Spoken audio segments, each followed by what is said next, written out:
اور آج ہم جن پیغمبر کی گفتگو کریں گے وہ ہیں سیدنا نوح علیہ السلام۔ آئیے سب سے پہلے دیکھتے ہیں قصص الانبیاء میں سید نوح علیہ السلام کے واقعات۔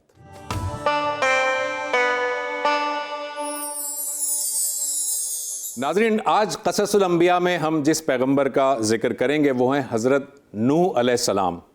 آپ جانتے ہیں کہ آج تیسری سحری ہے اور ہم نے اس سے پہلے حضرت آدم علیہ السلام اور حضرت ادریس علیہ السلام کے واقعات آپ کے سامنے رکھے تھے۔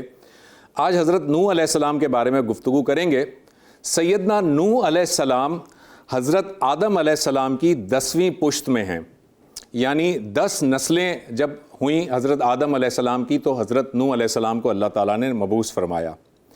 حضرت نوح علیہ السلام کو آدم الثانی بھی کہا جاتا ہے، یعنی دوسرا آدم کہا جاتا ہے، اور اس کی وجہ یہ ہے جو آگے چل کر آپ کو اور واضح ہو جائے گی کہ حضرت نوح علیہ السلام کی قوم پر جو عذاب آیا تھا اس میں ایک اتنا بڑا طوفان آیا تھا کہ جس میں تقریباً ساری دنیا جو ہے وہ ختم کر دی گئی تھی، اور پھر نئے سرے سے حضرت نوح علیہ السلام کی اولاد سے انسانوں کا سلسلہ شروع ہوا۔ چونکہ حضرت نوح علیہ السلام کی اولاد سے یہ سلسلہ شروع ہوا، اسی وجہ سے سیدنا نوح علیہ السلام کو آدم الثانی کہا جاتا ہے۔ آپ جس قوم کی طرف بھیجے گئے وہ قوم بابل و نینوا میں رہتی تھی، اور آپ کی عمر قرآن مجید کے مطابق کم از کم 950 سال تھی۔ قرآن مجید ہمیں بتاتا ہے کہ سیدنا نوح علیہ السلام اپنی قوم میں 950 سال رہے۔ اب اس کے 2 مطلب ہو سکتے ہیں، یا تو یہ ہو سکتا ہے کہ آپ اس قوم میں 950 سال تک رہے اور اس کے بعد آپ کی وفات ہوئی، یا اس کا یہ مطلب ہو سکتا ہے کہ چونکہ آپ کو نبوت 40 سال کے بعد ملی تو 950 سال آپ نے تبلیغ کی، تو لہٰذا آپ کی عمر تقریباً کوئی 1000 سال کے قریب بنتی ہے۔ بہرحال جو بھی معاملہ ہو، لیکن یہ بات تو طے ہے کہ آپ کی کم از کم عمر 950 سال تھی، اور یہ قرآن مجید کا بیان ہے۔ آپ کا جو بنیادی پیغام تھا، اور ہر نبی کا بنیادی پیغام ہوتا ہے، اور وہ اپنی قوم کو بتاتا ہے کہ اے لوگو ایک اللہ کی بندگی کرو، یعنی کہ وہ توحید کا پیغام دیتا ہے۔ دوسرا جو پیغام دیتا ہے ہر نبی، وہ یہ کہتا ہے اپنی قوم سے کہ میں اللہ کا نبی ہوں، اللہ کا رسول ہوں، میری رسالت پر ایمان لے آؤ۔ اور تیسرا بنیادی پیغام جو ہر نبی اپنی قوم کو دیتا ہے وہ یہ کہ ایک دن تمہیں اللہ کے حضور پیش ہونا ہے، یعنی آخرت کی جواب دہی کا احساس اور تصور ہر نبی اپنی قوم کو دلاتا ہے۔ سیدنا نوح علیہ السلام کے بارے میں یہ بھی میں بتا دوں کہ ان کی جو قوم تھی وہ 5 بتوں کی پوجا کرتی تھی۔ 5 بت تھے۔ پہلا تھا ود، سوا، یغوث، یعوق اور نصر۔ یہ 5 بت تھے، اور ان 5 بتوں کا ذکر قرآن مجید نے خود اپنے الفاظ میں کیا ہے، ودّوں ولا سواعوں ولا یغوثا و یعوقا و نصرا، یعنی اللہ تعالیٰ نے خود یہ 5 بتوں کے نام گنوائے ہیں جو کہ سیدنا نوح علیہ السلام کی قوم جس کی پوجا کیا کرتی تھی۔ آپ ناظرین اسکرین پر دیکھیے، اسکرین پر آپ کو ایک پکچر نظر آ رہی ہے، اور اس پکچر میں آپ دیکھیں کہ آپ کے جو بائیں طرف ہے وہ ایک بت کا مجسمہ ہے، اور یہ جو ہے ود کہلاتا تھا، یعنی یہ حضرت نوح علیہ السلام کی قوم اس کی پوجا کرتی تھی۔ یہ دراصل تلوار کے ساتھ ایک شخص کھڑا ہے، اور اگر آپ دائیں جانب دیکھیں تو یہ جو دوسرا بت ہے جو عورت کی شکل کا ہے اسے سوا کہتے تھے، یعنی یہ 2 بت ود اور سوا جو آپ کے سامنے اسکرین پر نظر آ رہے ہیں۔ اس کے بعد ایک دوسری اسکرین ہم لگاتے ہیں یہاں پر، یہ دیکھیں یہ جو دوسری اسکرین آئی ہے اس میں آپ کو 2 مزید بتوں کے مجسمے نظر آ رہے ہیں، اور اس میں جو ایک جو لیفٹ سائڈ پر ہے یہ ہے یغوث۔ یہ شیر اور انسانی جسم ایک ساتھ اس میں ملا ہوا ہے، یعنی شیر کی شکل ہے اور جسم انسان کا ہے۔ اور اس کے بعد جو دائیں جانب جو آپ کو بت نظر آ رہا ہے یہ ہے یعوق، جس کی شکل گھوڑے کی سی ہے۔ اور اس کے بعد ایک اور پکچر آپ کو دکھاتے ہیں، یہ پکچر آپ دیکھیے، یہ ہے نصر۔ یہ 5واں بت ہے جس کی جو شکل ہے وہ عقاب کی ہے، شاہین کی ہے۔ یہ 5 بہت بڑے معروف بت ہوا کرتے تھے اس قوم کے اندر، اور ان بتوں سے وہ طاقت کا استعارہ لیتے تھے، طاقت ان سے حاصل کرنے کے لیے سمجھتے تھے، اور اولاد مانگتے تھے، رزق کی فراوانی مانگتے تھے، اور جنگ میں کامیابی مانگتے تھے۔ سیدنا نوح علیہ السلام ان کو بتوں کی پرستش سے باز رکھنے کی کوشش کرتے تھے اور توحید کا پیغام پہنچاتے تھے، اور توحید کے لیے سیدنا نوح علیہ السلام نے بڑی محنت کی. ان سے کہا کہ اے لوگو، یہ بت جو ہے جسے تم خود اپنے ہاتھوں سے بناتے ہو، یہ کسی قسم کا کوئی اختیار نہیں رکھتے. ایک اللہ وحدہ لا شریک کی عبادت کرو. میں اللہ کا پیغمبر ہوں، میری نبوت اور رسالت پر ایمان لاؤ، اور ایک دن یاد رکھو تمہیں آخرت میں تمہیں جواب دہ ہونا پڑے گا اللہ تعالیٰ کے سامنے. اس قوم کے اندر کچھ سردار تھے، کچھ ایسے لوگ تھے جو کہ بہت زیادہ طاقتور تھے، بہت زیادہ مالدار بھی تھے. وہ حضرت نوح علیہ السلام کو طعنہ دیا کرتے تھے کہ اے نوح، آپ اللہ کے پیغمبر نہیں ہیں، آپ ہماری طرح کے انسان ہیں، ہماری طرح کھانا کھاتے ہیں، ہماری طرح بازاروں میں پھرتے ہیں. اور دوسری بات ہے یہ کہ آپ کے جو ساتھی ہیں اہل ایمان، وہ تو انتہائی پسے ہوئے لوگ ہیں، کمزور لوگ ہیں، اور ایسے لوگ آپ کے ساتھ ہیں جنہیں سوسائٹی نے جھٹلا دیا ہے، رد کر دیا ہے، دھتکار دیا ہے، اور جو سوسائٹی کی ایلیٹ کلاس ہے وہ تو ہمارے ساتھ ہے. اس کے جواب میں سیدنا نوح علیہ السلام نے یہ فرمایا کہ اے لوگو، میں تمہیں جو بات بتا رہا ہوں اس کی میں کوئی اجرت نہیں مانگ رہا. نہ میں نے کبھی یہ دعویٰ کیا ہے کہ میرے پاس اللہ کے خزانے ہیں، نہ میں نے یہ کہا ہے کہ میں غیب کے تمام علوم سے واقف ہوں، اور نہ ہی میں نے بشریت سے انکار کیا ہے.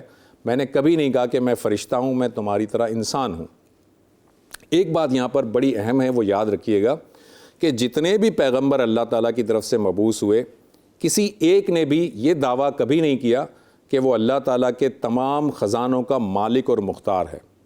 کسی ایک پیغمبر نے بھی کبھی یہ دعویٰ نہیں کیا کہ وہ غیب کے تمام علوم سے واقف ہے. اور کسی بھی پیغمبر نے یہ نہیں کہا کہ وہ فرشتہ ہے. ہر ایک نے یہ کہا کہ وہ انسان ہے، بشر ہے. مگر ایک بات بہت اہم ہے جو ہمیں سمجھ لینی چاہیے کہ تمام کے تمام پیغمبر بشر تو ہیں، لیکن وہ میری طرح اور آپ کی طرح کے بشر نہیں ہیں، بلکہ وہ اللہ تعالیٰ کے چنیدہ بندے ہیں، اللہ تعالیٰ کے منتخب کردہ بندے ہیں، اور اللہ تعالیٰ ان پر وحی نازل کرتا تھا. تو ظاہر ہے کہ ان کی بشریت کا مقام ہم اپنے تصور میں بھی نہیں لا سکتے کہ وہ کس مقام کے لوگ تھے. سیدنا نوح علیہ السلام کے 4 بیٹے تھے، اور یہ جو 4 بیٹے تھے ناظرین، ان کے نام تھے سام، حام، یافس اور کنعان. اور سیدنا نوح علیہ السلام کی ایک بیوی تھی. آپ کا یہ جو 4 بیٹے تھے، ان میں سے جو ایک بیٹا ہے جس کا نام کنعان ہے، یہ آپ پر ایمان نہیں لایا، اور اسی طرح سے آپ کی بیوی بھی آپ پر ایمان نہیں لائی. چنانچہ یہ ذہن میں رکھیے گا کہ سیدنا نوح علیہ السلام جب اپنی قوم کے ساتھ تبلیغ کرتے تھے تو قوم کے کچھ فرد جو کہ قوم کا پسا ہوا طبقہ عام طور پر تھا، جو کہ بڑے مظلوم طبقے کے لوگ تھے، چھوٹے درجے کے لوگ تھے، وہ آپ کے ساتھ ہوئے، اور آپ کے 3 بیٹے سام، حام اور یافس بھی آپ کے ساتھ ہوئے، لیکن چوتھا بیٹا اور آپ کی بیوی آپ پر ایمان نہیں لائے. یہاں پر ایک چیز اور بتاتے چلیں کہ جب یہ معاملہ ہوا اور آپ کی بہت زیادہ دعوت کے باوجود بھی لوگ ایمان نہیں لائے، ذرا ذہن میں رکھیے گا، میں نے شروع میں بتایا تھا کہ سیدنا نوح علیہ السلام نے 950 سال تک تبلیغ کی. ایک بہت بڑا ڈیوریشن ہے، بہت بڑا عرصہ ہے، مگر اس 950 سال تک تبلیغ کرنے کے باوجود قوم کے صرف 80 یا 82 افراد ایمان لائے. صرف 80 یا 82 افراد، باقی پوری کی پوری قوم نے سیدنا نوح علیہ السلام کو جھٹلا دیا. جب یہ دعوت آپ دیتے رہے تو سامنے جو کفار تھے ان کا رویہ مزید تشدد پسندانہ ہوتا چلا گیا، مزید سخت ہوتے چلے گئے، اور ایک وقت ایسا آیا کہ ان لوگوں نے سیدنا نوح علیہ السلام سے یہ مطالبہ کیا کہ اگر آپ اللہ کے پیغمبر ہیں تو ہمارے اوپر اللہ کا عذاب نازل کر دیجئے. یہ ایک بہت بڑی جسارت تھی، یہ بہت بڑی جو ہے وہ ہمت کا کام تھا، اور یہ بہت بڑی ایک طرح سے کہنا چاہیے کہ بدتمیزی تھی جو ان سرداروں نے اور اس قوم کے لوگوں نے کی تھی. اس کے باوجود سیدنا نوح علیہ السلام انہیں سمجھاتے رہے کہ اللہ کے عذاب کو اس طرح سے مت پکارو، اللہ کا عذاب بہت سخت عذاب ہوتا ہے. لیکن وہ قوم بضد رہی کہ اگر آپ اللہ کے پیغمبر ہیں تو اللہ کا عذاب لے آئیے. چنانچہ سیدنا نوح علیہ السلام نے اللہ تعالیٰ سے گفتگو فرمائی، اللہ تعالیٰ سے بات کی، دعا کی کہ یا اللہ یہ قوم جو ہے وہ میری بات نہیں سن رہی، اور اللہ تعالیٰ نے بھی اشارہ دے دیا کہ اس قوم کے ان افراد کے دلوں پر اب مہر لگ گئی ہے اور یہ اب کبھی بھی ہدایت یافتہ نہیں ہوں گے، کبھی ایمان نہیں لائیں گے. چنانچہ سیدنا نوح علیہ السلام نے خود دعا کی بلکہ جسے آپ کہتے ہیں دعائے ضرر کی، اور اللہ تعالیٰ سے یہ دعا کی کہ یا اللہ ان کو ایسا مزہ چکھا اور ان کو اتنا تباہ و برباد کر دے کہ ان کے گھروں تک کو برباد کر دے، اور یہ کبھی بھی اس روئے زمین پر اب زندہ نہ چھوڑ ان کو کہ یہ تیرے دوسرے بندوں کو بہکاتے رہیں۔ تو اللہ تعالیٰ نے سیدنا نوح علیہ السلام کی اس دعا کو قبول کر لیا، اور اللہ تعالیٰ نے سیدنا نوح علیہ السلام کو ہدایت دی، انہیں حکم دیا کہ اچھا آپ ایک کشتی تعمیر کیجئے۔ چنانچہ آپ اللہ تعالیٰ کے حکم سے ایک کشتی تعمیر کرنے لگے۔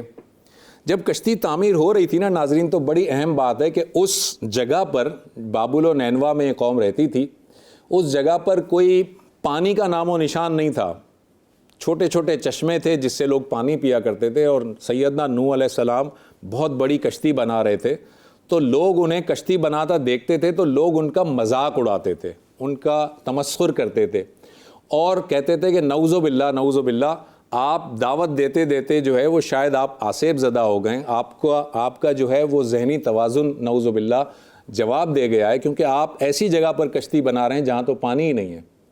اس پر سیدنا نوح علیہ السلام نے کہا کہ ایک وقت آئے گا کہ تمہیں اندازہ ہو جائے گا کہ تم جو مذاق اڑا رہے ہو تم خود مذاق بن کر رہ جاؤ گے۔ سیدنا نوح علیہ السلام کی کشتی کے بارے میں روایات میں آتا ہے کہ یہ 510 فٹ لمبی کشتی تھی، تقریباً 85 فٹ چوڑی اور 50 فٹ اونچی کشتی تھی۔ یہ آپ کو ایک اسکرین پر میں آپ پکچر دکھا رہا ہوں، اس پکچر کو دیکھیے، یہ وہ پکچر ہے جو کہ سیدنا نوح علیہ السلام کی کشتی کا ایک امیجینیشن ہے کہ اس طرح کی یہ کشتی تھی۔ اور آپ کو ایک دوسری پکچر دکھاتے ہیں ناظرین، یہ ہالینڈ کے اندر سیدنا نوح علیہ السلام کی یہ جو کشتی ہے اس کا ایک ماڈل اب بنایا گیا ہے، یہ ہالینڈ میں موجود ہے اور یہ ماڈل ہے، یہ سیدنا نوح علیہ السلام کی کشتی کی امیجینیشن کر کے اس کا پورا ایک ماڈل بنایا گیا ہے۔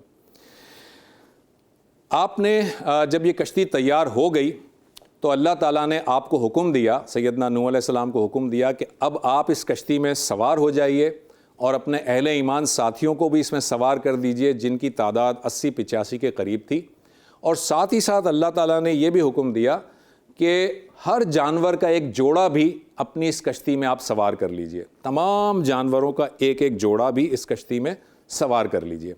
چنانچہ سیدنا نوح علیہ السلام نے حکم کی بجاوری کی اور اسی طرح سے کشتی میں سب سوار ہو گئے۔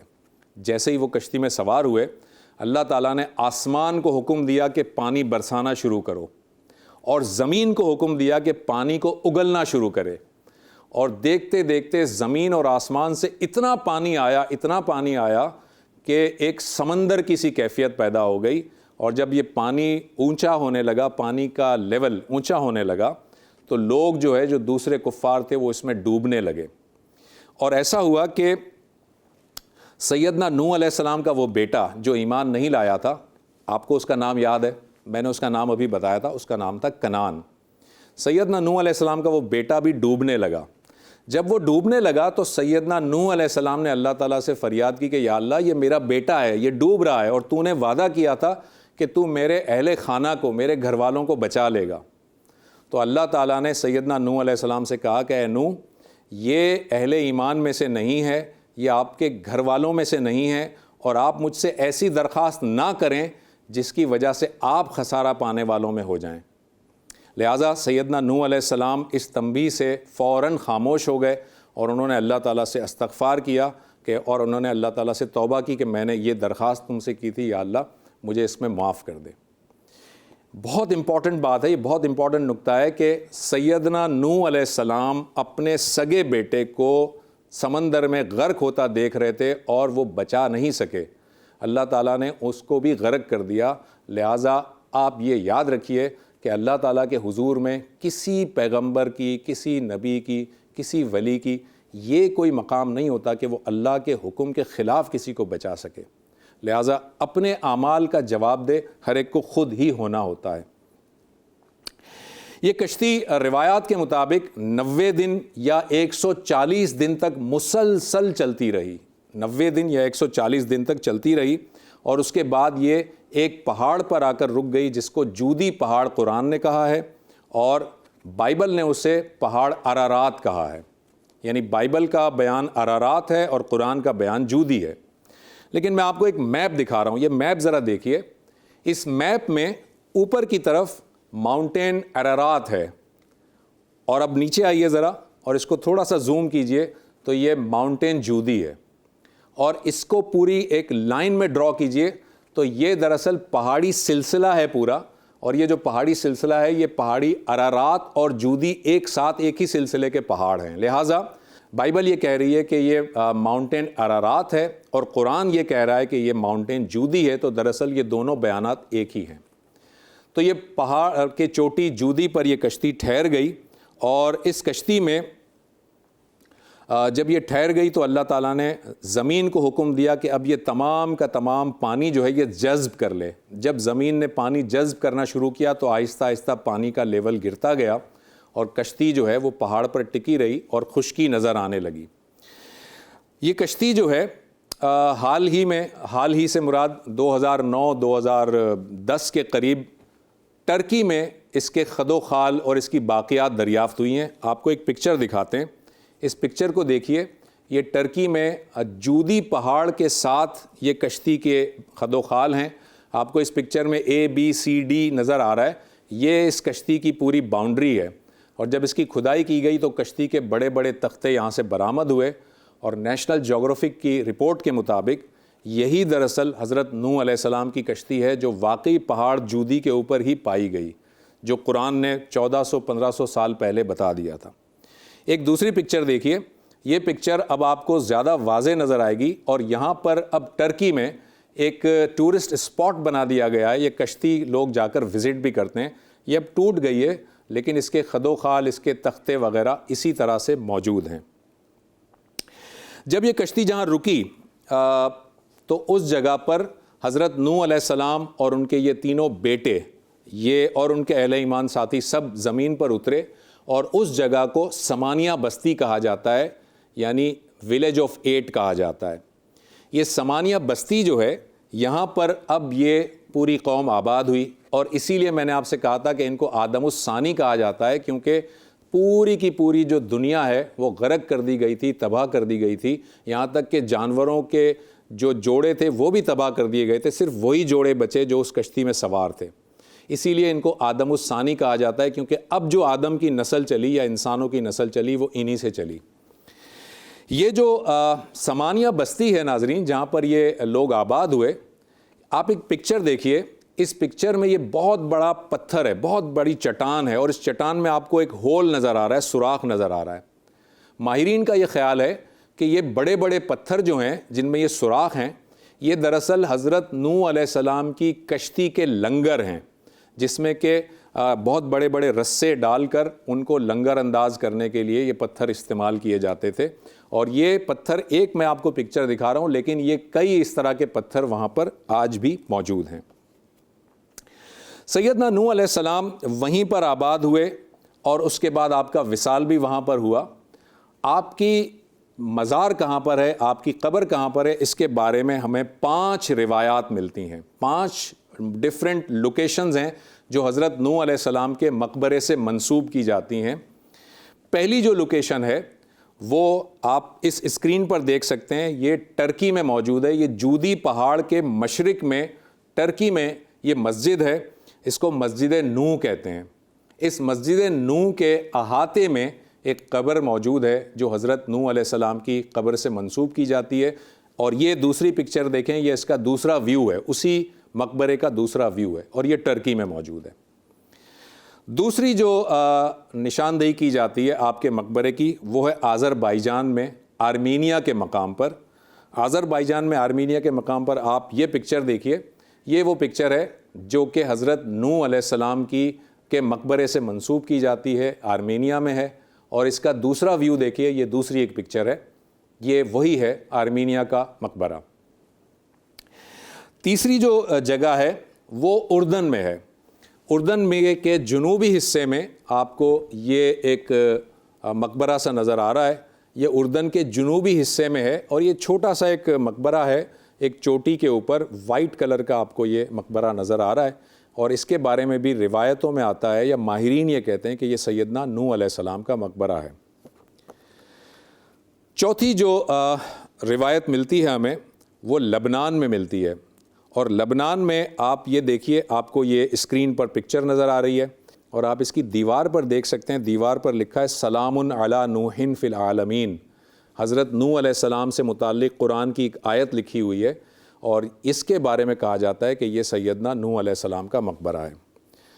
پانچویں جو روایت ہے اس کے مطابق آپ کا مقبرہ نجف عراق کے اندر ہے، اور یہ عراق میں مسجد علی ہے، اور اس مسجد علی میں حضرت نوح علیہ السلام کا مقبرہ بتایا جاتا ہے۔ آپ نے حضرت آدم علیہ السلام کے واقعے میں سنا تھا کہ یہی مسجد میں نے بتائی تھی، اور میں نے کہا تھا کہ ماہرین کا یہ خیال ہے کہ یہاں پر سیدنا آدم علیہ السلام بھی مدفون ہیں، اور یہی وہ مسجد ہے جس میں حضرت نوح علیہ السلام کا مقبرہ بھی بتایا جاتا ہے۔ آخری بات آپ کو بتاتے چلیں جو بہت انٹرسٹنگ ہے، وہ یہ ہے کہ سیدنا نوح علیہ السلام کے کتنے بیٹے زندہ رہے تھے؟ 3 بیٹے، سام، حام اور یافس۔ جب یہ نسل چلی، جیسا کہ میں نے کہا کہ آپ آدم الثانی ہیں، آپ ہی کے اولادوں میں سے پھر یہ انسانی آبادی ہوئی، تو یہ جو 3 بیٹے تھے جو اس جگہ پر جہاں پر کشتی رکی تھی وہاں پر موجود تھے، یہ تینوں بیٹے سیدنا نوح علیہ السلام کی وفات کے بعد مختلف علاقوں میں منتقل ہو گئے، ہجرت کر لی۔ سام جو ہے وہ ایشیا کی طرف چلا گیا، حام افریقہ کی طرف چلا گیا، اور یافس یورپ کی طرف چلا گیا۔ یہ آپ پکچر دیکھیے، یہ آپ کو ایک میپ نظر آ رہا ہے۔ اس میپ میں 2 ریڈ کلر کے نشان ہیں۔ ایک نشان جو ہے وہ یہ بتاتا ہے کہ یہ بیبل، ٹاور آف بیبل ہے۔ ٹاور آف بیبل کی ایک بڑی لمبی کہانی ہے، لیکن چونکہ ہمارے پاس وقت بڑا محدود ہوتا ہے تو میں ٹاور آف بیبل کی کہانی نہیں سنا رہا، مگر وہ اس کے ساتھ ہی اور بڑی انٹرسٹنگ کہانی ہے۔ تو یہ جو ٹاور آف بیبل ہے، اس ٹاور آف بیبل کے ساتھ دیکھیں 3 ایرو نکل رہے ہیں۔ سام کس طرف چلا گیا، حام کس طرف چلا گیا، اور یافس کس طرف چلا گیا۔ لہٰذا آج جتنی بھی ایشیائی نسلیں ہیں وہ ساری سام کی اولاد سمجھی جاتی ہیں، افریقہ کی جو نسل ہے وہ حام کی اولاد سمجھی جاتی ہے، اور یورپ، امریکہ وغیرہ کی جو نسل ہے وہ یافس کی اولاد سمجھی جاتی ہے۔